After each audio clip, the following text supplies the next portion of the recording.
2007, Nokia was not a struggling company trying to catch up with the future. It was the company everyone else was trying to catch. At its peak, Nokia controlled a massive share of the global mobile phone market. Its devices were everywhere, from business professionals carrying early smartphones to everyday customers buying reliable, affordable phones. Nokia had become one of the most recognizable technology brands on earth. But behind the success was a problem that would eventually change the history of the mobile industry. Nokia did not lose because it failed to see smartphones coming. It lost because it struggled to turn the technology it already had into a product experience that could compete with a new generation of rivals. The company that once defined the mobile phone era found itself unable to move at the speed of the industry it had created.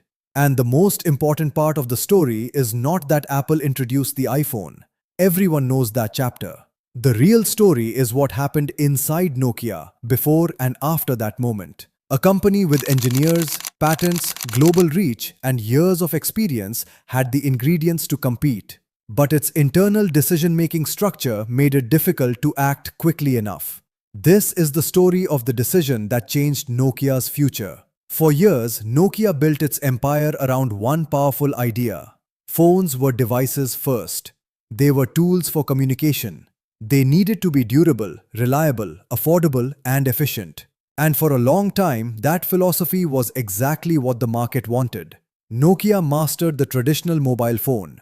The company became famous for producing devices that millions of people trusted. Its hardware quality, global distribution network, and understanding of different markets helped it become the dominant player in mobile phones. But the mobile industry was quietly changing. The phone was no longer becoming just a communication device. It was becoming a computer, a platform, a place where software, applications, services, and user experience mattered as much as the physical device itself. This shift created a new battlefield. And this was where Nokia faced its greatest challenge. The company had already entered the smartphone world before the iPhone arrived. Its Symbian operating system powered many advanced phones. Nokia had experience building internet-connected mobile devices. It had invested heavily in research and development. The technology was not the problem. The problem was transformation. Nokia was built around a successful formula. And successful companies often struggle with the same question. How do you destroy the system that made you successful before someone else destroys you with something new? Inside Nokia, the challenge was not simply creating another phone.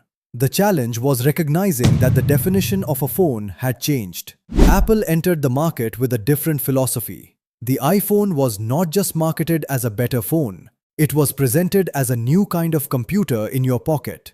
The focus was on software, simplicity, design, and an ecosystem where developers could create applications. Nokia had strengths that Apple did not have at the beginning. It had global relationships. It had manufacturing experience. It had millions of customers. But it faced a different problem. Its internal systems were designed for a world that was disappearing. The company had multiple teams, complex decision processes, and a structure built around protecting existing success.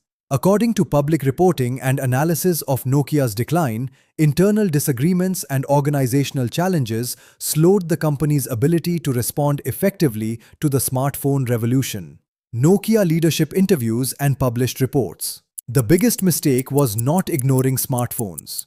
Nokia was already making smartphones. The mistake was failing to move with enough urgency toward a new smartphone ecosystem. The company continued improving existing platforms while competitors changed the rules of the game. This difference became critical. A traditional phone company could win by making better hardware. A modern smartphone company needed to win through software, services, and developer support. That was the battlefield Nokia struggled to dominate. The company's engineers were capable. Its resources were enormous, but large organizations often have a hidden weakness. The bigger they become, the harder it becomes to change direction. A small competitor can make a risky decision quickly. A giant company has to convince thousands of people that the old way is no longer enough. By the time Nokia committed to major strategic changes, the market had already moved. In 2011, Nokia announced a major partnership with Microsoft to use Windows Phone as its primary smartphone platform. The decision represented a dramatic shift away from Symbian. The goal was clear: create a stronger competitor in the smartphone race. But timing was everything. Apple had already built momentum with the iPhone.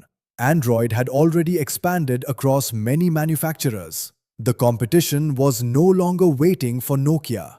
The market had moved ahead. Nokia's challenge was not simply building a good phone. It was rebuilding an entire ecosystem while competitors were already far ahead. This is what makes Nokia's collapse different from a simple story of innovation failure. It was not a company that lacked intelligence. It was not a company that lacked money. It was not a company that lacked technology. It was a company caught between two eras. The old era rewarded hardware excellence. The new era rewarded speed, software, and ecosystems. Nokia had mastered the first world, but it struggled to adapt to the second. The consequences were dramatic. Nokia's mobile phone business lost market share rapidly during the smartphone transition. In 2013, Microsoft announced an agreement to acquire Nokia's devices and services business, marking the end of Nokia's era as the leading global phone manufacturer. For millions of customers, Nokia represented reliability. For investors, it became a lesson in how quickly technology leadership can disappear. The company did not fall because it was unaware. It fell because awareness alone is not enough. The hardest decision for a successful company is often accepting that the strategy that created its empire may no longer protect it. Nokia's story is not only about phones. It is about every company that becomes so good at yesterday's game that it struggles to play tomorrow's. The lesson is simple. A company can survive a stronger competitor. It can survive changing markets. But it cannot survive moving too slowly when the rules of the industry change. Nokia had the technology, it had the customers, it had the resources. But the decision-making process inside the company prevented it from turning those advantages into a new future. And that was the moment when one of the greatest technology empires in history began to disappear.